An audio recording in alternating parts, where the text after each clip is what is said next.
ಈ ಕಲಿಯುಗದೊಳಗ ಅವತಾರಿ ಪುರುಷಾಂತರ ಮಹಾತ್ಮರನ್ನ, ಅವತಾರ ಬ್ಯಾರೆ ಹುಟ್ಟು ಬ್ಯಾರೆ. ಸಾಮಾನ್ಯರಿಗೆ ಜನನ ಹುಟ್ಟು ಅಂತ ಕರೀತಾರೆ, ಮಹಾತ್ಮರಿಗೆ ಅವತಾರ ಅಂತ ಕರೀತಾರೆ. ಅವರು ಜಗತ್ತಿನೊಳಗ ಅವತಾರವನ್ನು ತೊಟ್ಟು ಧರೆಯನ್ನ ಪಾವನ ಮಾಡಲು ಸಗವಾಗಿ ಶಿವಾಂಶ ಸಂಭೂತರಾಗಿ ಅವತಾರವೆತ್ತಿ ಬರುತ್ತಾರೆ. ಅದಕ್ಕಾಗಿನೇ ಅಲ್ಲಮ ಪ್ರಭುದೇವರು ಒಂದು ಮಾತು ಹೇಳ್ತಾರೆ, ಏನಂತ? ಉಪ್ಪು ಹುಟ್ಟುವುದು ನೀರಿನಲ್ಲಿ, ಆಣೆ ಕಲ್ಲು ಹುಟ್ಟುವುದು ನೀರಿನಲ್ಲಿ, ಮುತ್ತು ಹುಟ್ಟುವುದು ನೀರಿನಲ್ಲಿ. ಉಪ್ಪು ಕರಗಿದನ್ನು ಕಂಡೆ, ಆಣೆ ಕಲ್ಲನ್ನು ಕರಗಿದನ್ನು ಕಂಡೆ, ಮುತ್ತು ಕರಗಿದನ್ನ ಕಾಣದಾದೆ ಗುಹೇಶ್ವರ ಅಂತ ಎಷ್ಟು ಚಂದ ಹೇಳ್ಯಾರ ನೋಡ್ರಿ ಅಲ್ಲಮ ಪ್ರಭುದೇವರು. ಉಪ್ಪು ಎಲ್ಲಿ ಹುಟ್ಟುತ್ತದ ಭಗವಂತರ? ಉಪ್ಪು ನೀರಾಗ ಹುಡುತ್ತದ. ಅವನ ಕಾಲು ಬ್ಯಾನಲ್ಲಕ್ಕತ್ತವ್ರಿ. ಹೀಗೆ ಇನ್ನ 3 ತಾಸು ಅದಪ್ಪ ಸುಮ್ಮನೆ ಕೂಡಿ. ಉಪ್ಪು ಎಲ್ಲಿ ಹುಡುತ್ತದ? ನೀರಾಗ ಹುಡುತ್ತದ. ನೀರು ಹಾಕಿದ್ರೆ ಕರಿಗೆ ಹೋಗ್ತದ. ಆಣೆಕಲ್ಲ ಮಳೆ ಬರ ಗಾರ ಬೀಳ್ತಾವಲ್ರಿ, ಅದಕ್ಕೆ ಆಣೆಕಲ್ ಅಂತ. ಅದು ನೀರಾಗ ಹುಡುತ್ತದ, ಕರಿಗೆ ಹೋಗ್ತದ ನೀರು ಹಾಕಿದ್ರೆ. ಇನ್ನೊಂದು ಹುಟ್ಟುತ್ತದ ನೀರೊಳಗೆ, ಏನು ಅಂದ್ರೆ ಮುತ್ತು ಅಂತ. ಸ್ವಾತಿಯ ಮಳೆ ಬರುವಂತಹ ಸಂದರ್ಭದಲ್ಲಿ ಸಮುದ್ರದ ತಳದೊಳಗಿರುವಂತಹ ಕಪ್ಪೆ ಚುಪ್ಪ ಬಾಯಿ ತರ್ಕೊಂಡು ಕೂಡ್ತದೆ. ಯಾವಾಗ ಸ್ವಾತಿಯ ಮಳೆಯ ಹನೆಗಳು ಆ ಕಪ್ಪೆ ಚುಪ್ಪಿನ ಬಾಯಿಯೊಳಗೆ ಬೀಳ್ತಾವ, ಅಷ್ಟೆಲ್ಲ ಮುತ್ತಾಗಿ ಉಳಿತಾವಂತ. ಅದಕ್ಕೆ ಪ್ರಪಂಚದೊಳಗ ಉಪ್ಪಿನಂತೆ ಹುಟ್ಟಿ ಕರಗಿದವರು ಬಾಳ ಅದಾರ, ಆಣೆಕಲ್ಲಿನಂತೆ ಕರಿಗೋದವರು ಬಹಳ ಜನ ಅದಾರ. ಶಾಶ್ವತವಾಗಿ ಸೂರ್ಯ ಚಂದ್ರಾದಿಗಳು ಇರುವವರೆಗೆ ಮುತ್ತಿನಂತೆ ಪರಿಶೋಭಿಸಿದ್ದರು ಜಗತ್ತಿನೊಳಗ ಸಂತ ಮಹಾಂತರು, ಮಹಾದಾಸೋ ಶರಣಬಸವೇಶ್ವರರು ಅಂತ ಇಲ್ಲಿ ಪ್ರಭುದೇವರು ಮಹಾತ್ಮರನ್ನ ಕೊಂಡಾಡಿದ್ದಾರೆ. ಅದಕ್ಕೆ ಶರಣರು, ಸಂತರ, ಮಹಾಂತರ ಅವತಾರ ಅಂತ ಕರೆದರು. ಅದಕ್ಕ ಹೇಳಿದರು, ಹಾಡಿದರು ಗವೈಗಳು, ಕಲಿಯುಗದ ಅವತಾರ ಪುರುಷ ನೀನು. ಹಂತ ಮಹಾದಾಸೋ ಶರಣಬಸವೇಶ್ವರರು ಬಳಲಿ ಬಂದವರ ಕಣ್ಣೀರವನ್ನು ವರ್ಷುತ್ತಾ, ನೊಂದು ಬೆಂದವರಿಗೆ ಮಾರ್ಗದರ್ಶನವನ್ನು ನೀಡುತ್ತಾ ಶರಣಬಸವೇಶ್ವರರು ಅವರಾದಿಯ ದಂಡರಾಯ ಗೌಡರಿಗೆ ಆಶೀರ್ವಾದವನ್ನು ನೀಡಿ ಅವರು ಮುಂದೆ ಎಲ್ಲಿಗೆ ಪ್ರಯಾಣವನ್ನು ಬೆಳೆಸ್ತಾರೆ ಅನ್ನುವಂಥದನ್ನ ಪುರಾಣದ ನುಡಿಗಳನ್ನ ಓದುವುದರೊಂದಿಗೆ ನಾವು ಕೇಳೋಣ.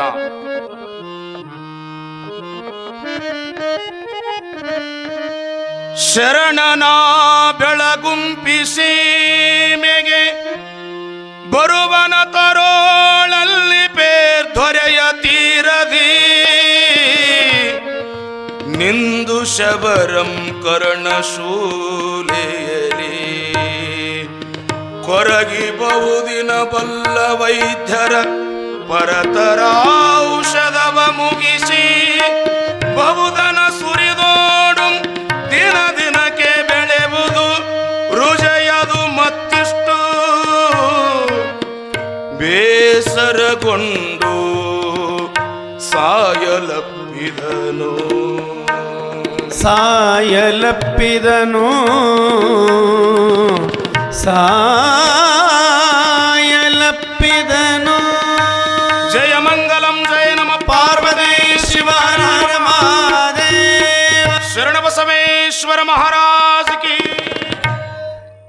ಶರಣಬಸವೇಶ್ವರರು ಅವರಾದಿಯ ಸೀಮೆಯನ್ನು ದಾಟಿ ಮುಂದೆ ಎಲ್ಲಿಗೆ ಬರ್ತಾರಂದ್ರೆ ಬೆಳಗುಂಪಿ ಅಂತ ಬರುತ್ತೆ. ಬೆಳಗುಂಪಿಗೆ ಬರುವಾಗ ಅಲ್ಲಿ ಒಂದು ಲೀಲೆ ಏನು ನಡೀತದೆ ಅಂದ್ರೆ, ಅಲ್ಲಿ ಪೇರ್ತರೆ ಅಂದ್ರೆ ಒಂದು ದೊಡ್ಡದಾಗಿರುವಂತ ಒಂದು ಕೆರೆ. ಆ ಕೆರೆಯ ದಂಡಿ ಮ್ಯಾಲ ಒಬ್ಬ ಶಬರ ಅಂದ್ರೆ ಒಬ್ಬ ದೊರೆ ಸಾಕಷ್ಟು ಭೂಮಿ, ಸೀಮೆ, ಆಸ್ತಿ, ಅಂತಸ್ತು, ರೊಕ್ಕ, ರೂಪಾಯಿ ಎಲ್ಲನೂ ಕೂಡ ಇತ್ತು ಅವನಲ್ಲಿ. ಅವನಿಗೊಂದು ರುಜೆ ಗಂಟು ಬಿತ್ತಂತ. ರುಜೆ ಎಂದ್ರು ರೋಗ. ಯಾವ ರೋಗ ಅಂತ ಕೇಳಿದ್ರೆ ಕರ್ಣಶೂಲೆ. ಕರ್ಣ ಅಂದ್ರೆ ಕಿವಿ. ಅವನಿಗೆ ಭಯಂಕರ ಕಿವಿ ನೋವಿತ್ತಂತ. ವೈದ್ಯರ ಹತ್ರ ರೊಕ್ಕ ಒಂದು ನಮೂನಿ ನೀರು ಸುರದಂಗ ಸುರದ, ಆದರೂ ಅವನಿಗೆ ಕರ್ಣಶೂಲೆ ಹೋಗಲಿಲ್ಲ. ಬೆಳತನ ಅಳತಿದನಂತ. ರೊಕ್ಕ ರೂಪಾಯಿ ತಗೊಂಡು ಏನು ಮಾಡುತ್ತ? ಅದಕ್ಕ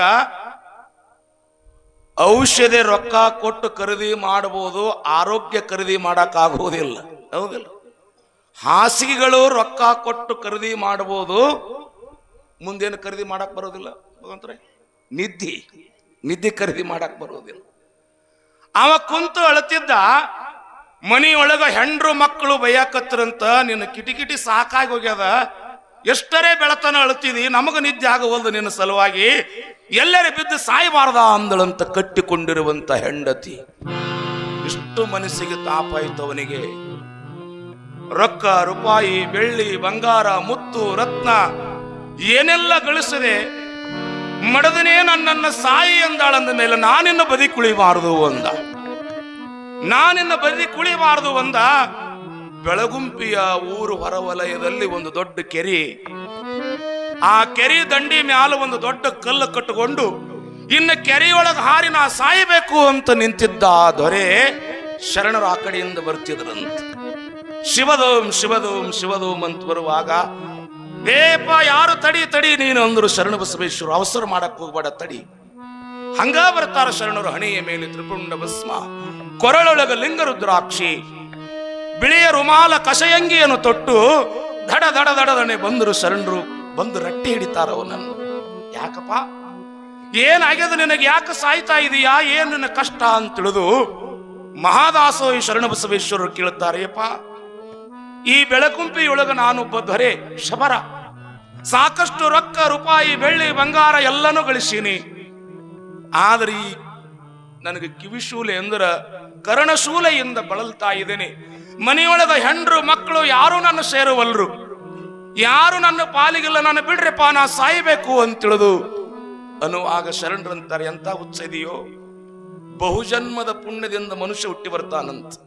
ಇದು ಮತ್ತೆ ಮತ್ತೆ ಹುಟ್ಟಿ ಬರುವುದಕ್ಕೆ ಇದು ಹುಲ್ಲು ಬೀಜ ಅಲ್ಲಪ್ಪ. ಭಗವಂತ ಕೊಟ್ಟಿರುವಂತ ಆಯುಷ್ಯವನ್ನ ಪೂರ್ಣ ನೀನು ಬಳಸ್ಕೋಬೇಕಾಗ್ತದ.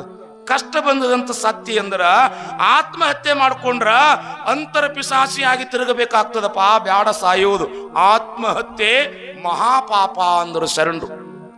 ಬರಲುಳ್ಳ ದುಃಖವನ್ನು ಅನುಭವಿಸದೆ ಬೇರೆ ಪರಿಹಾರವದಕ್ಕಿಲ್ಲ. ಇಹುದೆಂದೊಡೆ ಪಿರಿದು ಸಾಸಿಗಳೆನಿಪ ರಾಮ ನಳ ಪಾಂಡವರು ನೋಯಲೇಕೆ. ನಿಜಗೊಂಡ್ರು ಪ್ರಶ್ನೆ ಮಾಡ್ತಾರ, ದುಃಖ ಬಂದದಂತ ಸಾಯ ಕೊಂಟಿ ಏನೋ ಹುಚ್ಚ, ನಮಗಿಂತಲೂ ಹಿರಿಯರು ಸಾಸಿಗಳು ಶೂರರಿದ್ದರು, ರಾಮ ನಳ ಪಾಂಡವರು ಎಲ್ಲ ಕಷ್ಟಪಟ್ಟಿಲ್ಲ, ಹುಚ್ಚ ಕಲ್ಲು ಬಿಚ್ಚಿ ಒಗಿ ಅಂದ್ರು ಶರಣರು. ಕಟ್ಟಿಕೊಂಡಿರುವಂತ ಕಲ್ಲು ಬಿಚ್ಚಿ ಒಗಿತಾನ. ಅವನ ಹಣೆಗೆ ತಮ್ಮ ಜೋಳಿಗೆ ಒಳಗಿರುವಂತ ಗುರು ಮರುಳಾರಾಧ್ಯರು ಕೃಪಾ ಮಾಡಿರುವಂತ ವಿಭೂತಿ ಭಸ್ಮವನ್ನು ತೆಗೆದು ಅವನ ಹಣೆಗೆ ಧರಿಸಿ ಕಿವಿಯೊಳಗ ಶಿವಪಂಚಾಕ್ಷರಿಯ ಮಂತ್ರವನ್ನು 3 ಸಲ ಜಪ ಮಾಡಿದ್ರಂತ. ಅವನ ಮಸ್ತಕಕ್ಕ ವರದ ಹಸ್ತವನ್ನಿಟ್ರಂತ ಶರಣರು. ಎಷ್ಟೋ ವರ್ಷದಿಂದ ಕಾಡುವಂತ ಕಿವಿಶೂಲೆ ಕಿವಿನೋವು ಮಟ್ಟ ಮಾಯವಾಗಿ ಹೋಗ್ತದ, ಜಾಗ್ರ ಆಗಿಬಿಟ್ನಂತ. ಇದೇನು ವಿಚಿತ್ರ ಅಂದ. ಅದಕ್ಕ ಸಂತರು ಹೇಳ್ತಾರ, ಸೌ ದವಾಮೇ ಜೋ ನಹಿ ಓ ದುವಾಮೇ ಹೈ ಅಂತ. ದುವಾ ಅಂದ್ರ ಆಶೀರ್ವಾದ, ದವಾ ಅಂದ್ರ ಔಷಧಿ. ದವಾಕ ಆಗಲಾರದು ದುವಾದಿಂದ ಆಗ್ತದಂತ. ಸೂಫಿ ಸಂತರು ಎಷ್ಟು ಚಂದ ಹೇಳ್ತಾರ, ಸೌ ದವಾ ಮೇ ಜೋ ನಹಿ ಓ ದುವಾ ಮೇ ಹೈ. ಮಹಾತ್ಮರ ಆಶೀರ್ವಾದ ಅಂದ್ರೆ ಸಾಮಾನ್ಯವಾಗಿರುವಂತದಲ್ಲ. ನೋಡಿ ಕೆಲವರಂ, ಮುಟ್ಟಿ ಕೆಲವರಂ, ಮಾತಾಡಿ ಕೆಲವರಂ, ಕ್ಷಣಾರ್ಧದೊಳಗ ಅವನ ಕಿವಿಶೂಲೆ ಮಾಯವಾಗಿ ಬಿಡ್ತದ ಶರಣರ ಆಶೀರ್ವಾದದಿಂದ. ಇದೇನು ವಿಚಿತ್ರ ಶರಣ ಅಂತಾನೆ. ಯಪ್ಪ ತಾವು ಎಲ್ಲಿಗೆ ದಯ ಮಾಡಿಸ್ತಾ ಇದ್ದೀರಿ ಅಂತ ಕೇಳ್ದ. ನಾವು ಹೆಂಗ ಹೊಂಟಿವಪ್ಪ, ಕಲಬುರಿಗೆ ಹೋಗ್ಬೇಕು, ಕಲ್ಯಾಣಕ್ಕೆ ಹೋಗ್ಬೇಕಾಗ್ಯದ ನಾವು ಅಂದಾಗ, ಯಪ್ಪ ಇವತ್ತ ನಮ್ಮೂರೊಳಗೆ ಬೆಳಗುಂಪಿಯೊಳಗೆ ತಾವು ದಯ ಮಾಡಿಸ್ಬೇಕು, ನನ್ನ ಕಿವಿಶೂಲೆ ದೂರ ಆಗ್ಯದ, ನಾನು ಹೋಗಿ ಮಡದಿ ಮಕ್ಕಳಿಗೆ ಹೇಳ್ತೀನಿ ಅಂತ ತಿಳಿದು ಸಡಗರದಿಂದ ಬಂದು ನನ್ನ ಅಡವಿಯಿಂದ ಬರೋದ್ರಾಗೆ ಹೆಂಡತಿ ಕುತ್ತಿದಳು. ಯಾಕ ಹೊಳ್ಳಿ ಬಂದೆಲ್ಲ ಸಾಯಕ್ ಹೋದವ ಅಂದಳು ಅಂತ ಹೆಂಡತಿ. ನೋಡ್ರಿ, ಕಟ್ಟಿಕೊಂಡಿರುವಂತ ಹೆಂಡತಿ ಗಂಡನಿಗೆ ಅಂತಾಳ, ಇಲ್ಲ ಶರಣ ಬಸವೇಶ್ವರರು ಬರಾಕತ್ತಾರ ಅರಳಗುಂಡಿಗೆಯಿಂದ, ಅದಕ್ಕ ಅವರು ಕೃಪಾ ಆಶೀರ್ವಾದದಿಂದ ಅವರು ನನಗೆ ಹಣೆಗೆ ವಿಭೂತಿ ಹಚ್ಚಿ ಕಿವಿಯೊಳಗ ಪಂಚಾಕ್ಷರಿ ಮಂತ್ರ ಜಪ ಮಾಡಿದರ ಎಷ್ಟೋ ವರ್ಷದಿಂದ ಕಾಡುವಂತ ಕಿವಿಶೂಲೆ ನನಗ ನಿವಾರಣೆ ಆಗಿ ಹೋಗ್ಯದ ಅಪ್ಪ ಶರಣರಿಂದ. ಅದಕ್ಕೆ ಅವ್ರ ದಾಸೋಕ್ಕೊಂದು ಚೀಲ ಜ್ವಾಳ ಒಯ್ತೀನಿ ಅಂದಂತಿವ. ಅವ್ರ ದಾಸೋ ಮಾಡೋದಕ್ಕ ಒಂದ್ ಚೀಲ ಜ್ವಾಳ ಒಯ್ಯಕ್ ಬಂದಿನ ಅಂದ. ಹೆಂಡತಿ ಅಂದಳು, ಈ ಮನಿ ಒಳಗೆ ಒಂದು ಗುಂಡಗಾಳ ಅಧಿಕಾರ ನಿನಗಿಲ್ಲ ಅಂದಳಂತ. ನೀ ಸಾಯಕ್ ಹೋಗಿದಿ, ಮತ್ತ್ಯಾಕೆ ಹೊಳ್ಳಿ ಬಂದಿ ಏನು. ಮಡದಿ ಮಾಡುವಳು ಕಡು ಪ್ರೇಮವನು, ಉಣ್ಣುವುದು ಉಡುವುದು ಇರುತನುಕ, ಉಣ್ಣುವುದು ಉಡುವುದು ತೀರಿದ ಮರುದಿನ ಕಡದಾಡಿ ಬರುವಳು ಬಾಗಿಲಕ್ಕ. ಮಡಿವಾಳಪ್ಪನವ್ರಂತಾರ, ಪ್ರಪಂಚದೊಳಗೆ ಯಾರು ನಿನ್ನವರದಾರಪ್ಪ, ಒಂದು ಗುಂಡಗಾಳ ಜ್ವಾಳ ಒಯ್ಯೋದಕ್ಕೂ ನನಗೆ ಅಧಿಕಾರ ಇಲ್ಲ ಅಂತಾಳ ನನ್ನ ಹೆಂಡತಿ. ಪ್ರಪಂಚದೊಳಗೆ ಯಾರು ನನ್ನವರು ಅಂತ ದುಃಖಿತನಾಗಿ ಅಳತಾನ ಶಬರ. ಯಾರು ನನ್ನವರಿಲ್ಲ, ಯಾಕಂದ್ರೆ ಪ್ರಪಂಚದೊಳಗ ದುಃಖಿತನಾಗಿ ಶರಣರ ಸನ್ನಿಧಾನಕ್ಕೆ ಬರ್ತಾನೆ. ಯಾರು ಪ್ರಪಂಚದೊಳಗ ನಿನ್ನವರದಾರಪ್ಪ, ಎಷ್ಟು ಪ್ರೀತಿಯಿಂದ ನನ್ನ ಹೆಂಡತಿ, ನನ್ನ ಮಕ್ಕಳು, ನನ್ನ ಬಂಧು, ನನ್ನ ಬಳಗ, ಎಷ್ಟು ನಂದು ನಂದು ಅಂತ ಬಿಡ್ಕೋತಿ. ಜಗತ್ತಿನೊಳಗ ಯಾರು ನಿನ್ನವರಲ್ಲ, ನಿನ್ನ ಮ್ಯಾಲೆ ಯಾರೂ ಜೀವಿಲ್ಲ. ಹೆಂಡ್ರು ಮಕ್ಕಳು ಬರುವರು